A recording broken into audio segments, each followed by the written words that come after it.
Hey guys, how's everyone doing? This is Sir Jedi Sentinel, and welcome back to Batman Be Vlogged, the weekly vlog series where I review an episode of Batman Beyond after watching it for the very first time. Today marks the beginning of the end, the last third of Batman Beyond. Or technically fifth, the way I've been looking at it. We had season 1, the first half of season 2, the second half of season 2.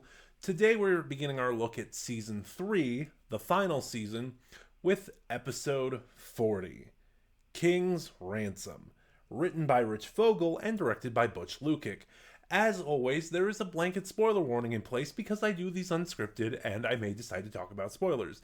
If you do not wish to be spoiled, in the description box below is the link. Sorry, that's something I do for my finished reviews and my mind is wandering. If you do not wish to be spoiled, this is your one chance to pause the video, jump ship, go watch the episode, and come back.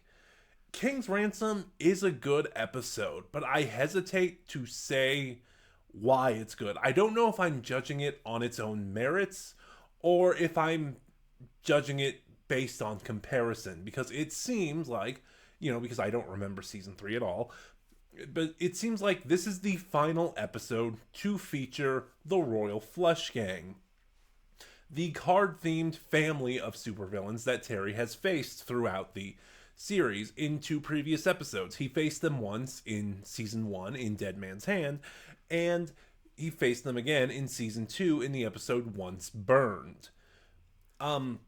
And that's where the comparison comes in, because if you remember my review, I'm not the biggest fan of the previous Royal Flush Gang episodes. I had to rewatch my reviews to refresh my memories. Maybe once I finish the series, I'll rewatch it. We'll see what happens. But Dead Man's Hand was just kind of a mid episode, and Once Burned was better, but it had some really frustrating elements to it in its execution. This is the strongest Royal Flush Gang episode. Again, I'm going to be acting as if, because I don't know what's coming with season 3. This might be the strongest of the Royal Flush Gang episodes, as I said. So, it's very obvious now that the Royal Flush Gang has fallen on one time.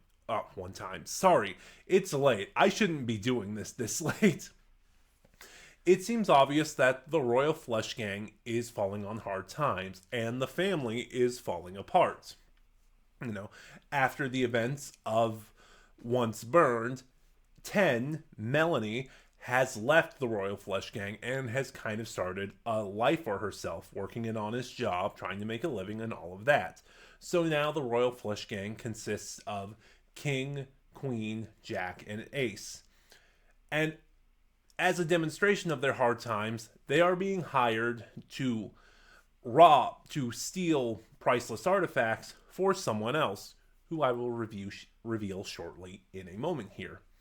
During the opening fight scene, Jack gets incapacitated by Terry, and King decides to get the rest of the gang to safety without going back to rescue him, and Jack is captured and put in prison. King is still voiced by George Lazenby. I'm going to kind of bring this up here. And it's interesting. Lazenby gives a fine performance, and especially in specific scenes, but I noticed this thing. There are several scenes where his accent drops. I didn't know this beforehand, but it seems like Lazenby is an Australian actor and model and stuff.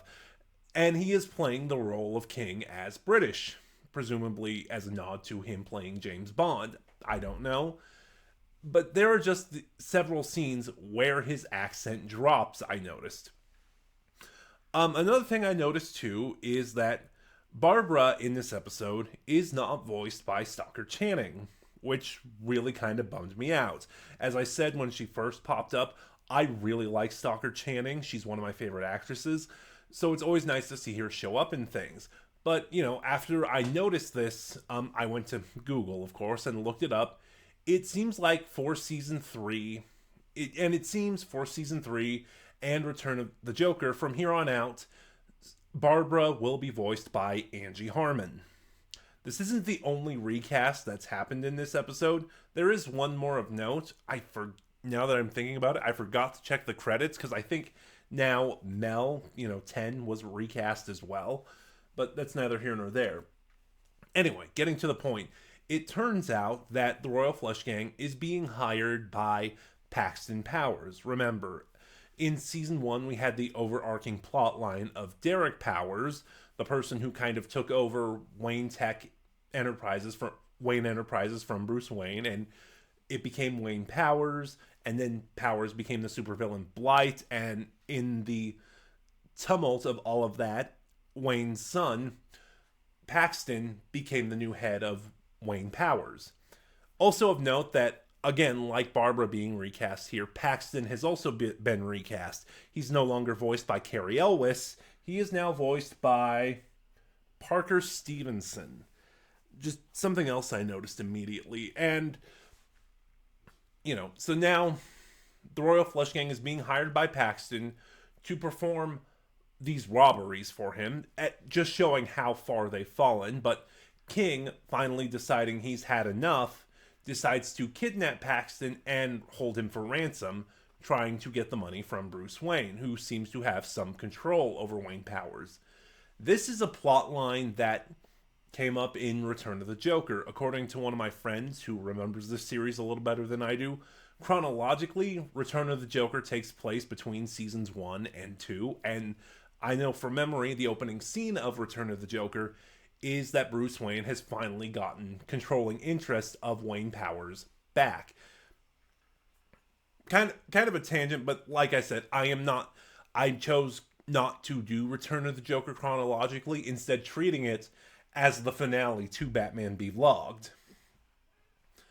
But anyway, that's where that comes from. And of course, Paxton tries to weasel his way out of this and come out on top by saying they'll get even more money if they kill Bruce Wayne.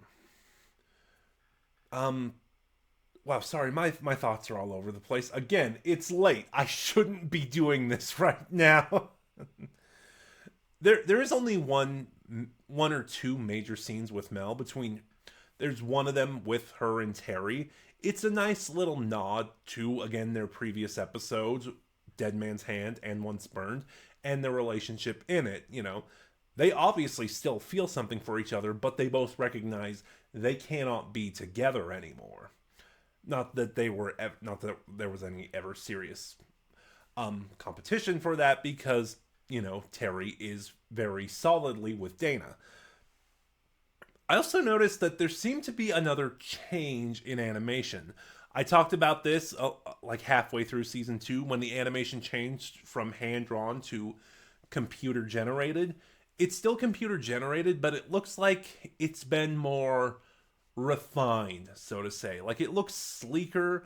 The movement seems more slick. The lighting design seemed very different. That's when I first noticed, the change, the seeming change in animation.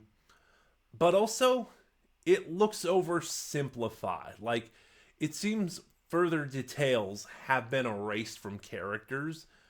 I first noticed this in distance shots. Like, in earlier episodes, even from a distance, when characters were portrayed as being far away, you could still make out key features of them and their wardrobe. But in this episode, I noticed that in those same sort of distance shots, characters looked much more simple. Like, you could see less of those features.